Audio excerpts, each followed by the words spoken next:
So the truck's broken again.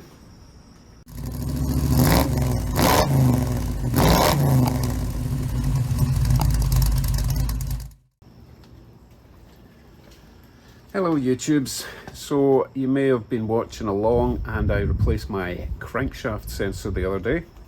It cleared the code, all great, but now I've got a brand new code and it's a P0305, which is a misfire in cylinder 5.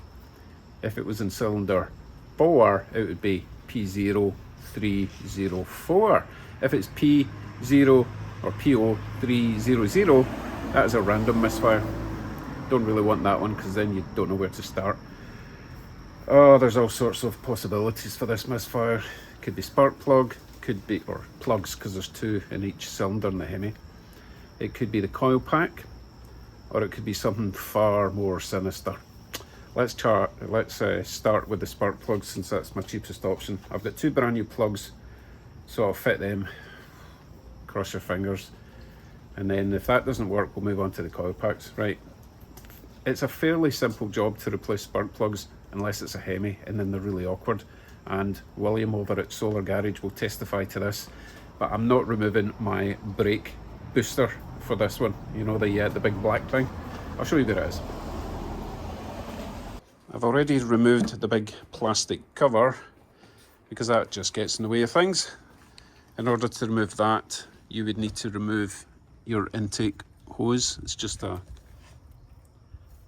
little clip down there. Obviously disconnect this, move that out the way, and you can get your cover off. Right, let me show you where these spark plugs are hiding. So if we're talking about number 5, okay, that would be 1, 2, 3, 4, 5, 6, 7, 8. So spark plug or plugs 5, cylinder 5 is the third one up, which is way down there.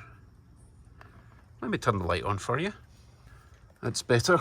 Now I've already disconnected. You can see there's a plug missing. So that's your coil pack. And what I was saying before about not moving this, you can see why you might be tempted. In order to get access to the 2 10mm bolts, it's a wee bit tight. So yeah, it's easier to take that off, but then you've got to rebleed your whole brake system, and I don't want to do that. And I've done this before without removing that, so I know it's possible. Once you get those 2 10mm out, we pull the coil pack out. Luckily it's flexible beyond that point, so you can kind of bend it around this way and pull it out. And then you have to juggle with all sorts of extensions for your ratchet to get your spark plug key down the holes.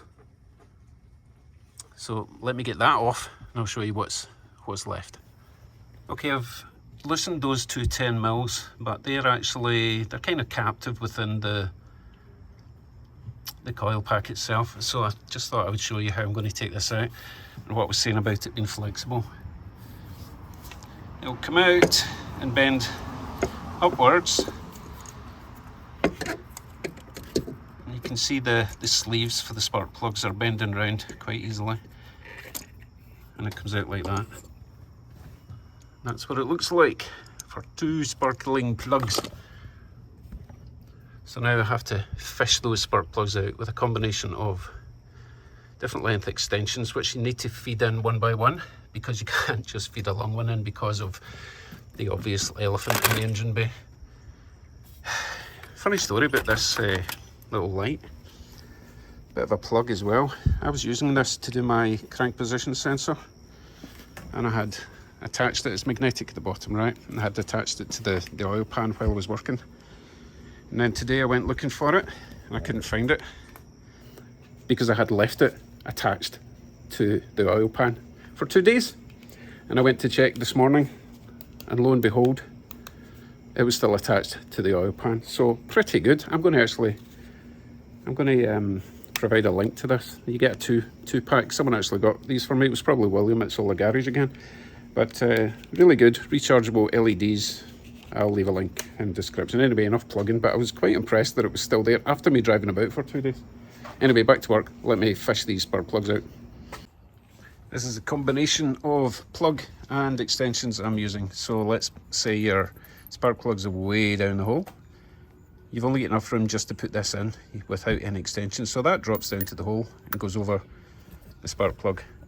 Then this drops down the hole and then connects to the key, but that's still not enough sticking out the top of the hole once that's connected to that. So I use a tiny little, what's that, inch extension, goes on to the end, and then I can put my ratchet on the top. I'm not even going to go into how I get it all back off again, but hey, you have to be right in there. Hence why I've got this carpet here. I'm pretty much lying across here and leaning away in. But it's awkward as heck, but it is doable without removing your brake booster. Spark plug I took out, doesn't look too bad, but you just can't tell with spark plugs. And as I said before, it's the cheapest option for now. So let me throw the new one in, which is a iridium, as opposed to the old ones that weren't. And I'm pretty sure it's supposed to have iridium plugs in this. So let me put both of these in and put it back together. I forgot to mention, I don't use the rubber inserts on these plug tools because they end up sticking on the plug, and then when you're trying to pull the extension out, it just comes away from this tool. So I remove the rubber plug, which means the spark plug is stuck in a hole. I use one of these. The Terminator eyeball removal tool. You know, you stick up your nose, pull your eyeball out. Don't do that. But that's what I use. I've used this so many times. Okay, let me get back to it. I did, of course, mean total recall, just for you nerds out there.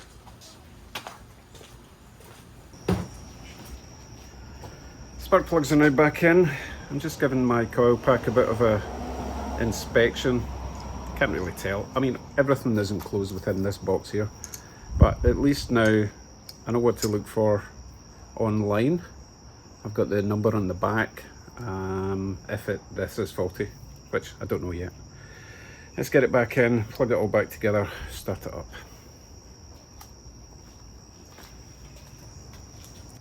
Coil pack is now back in. You can tell which one it is because it's all shiny.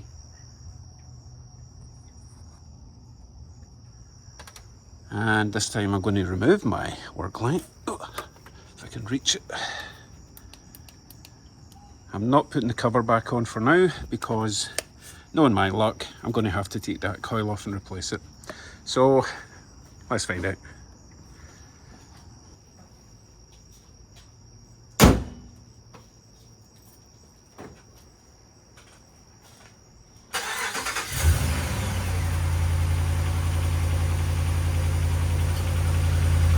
Now you're probably thinking, yay, it's fixed, but no. It only happens when it's hot. Or wait a minute, I didn't reset the code. Keep forgetting to do that. Right, I'll get my new scan tool out and reset the codes and try again.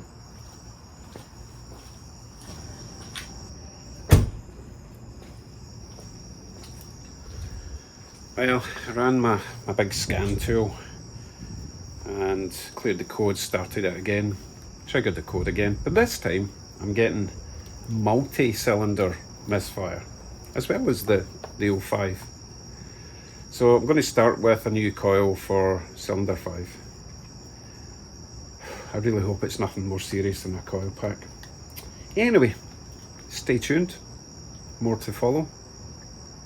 I'll try and be a bit happier in the next one. Bye.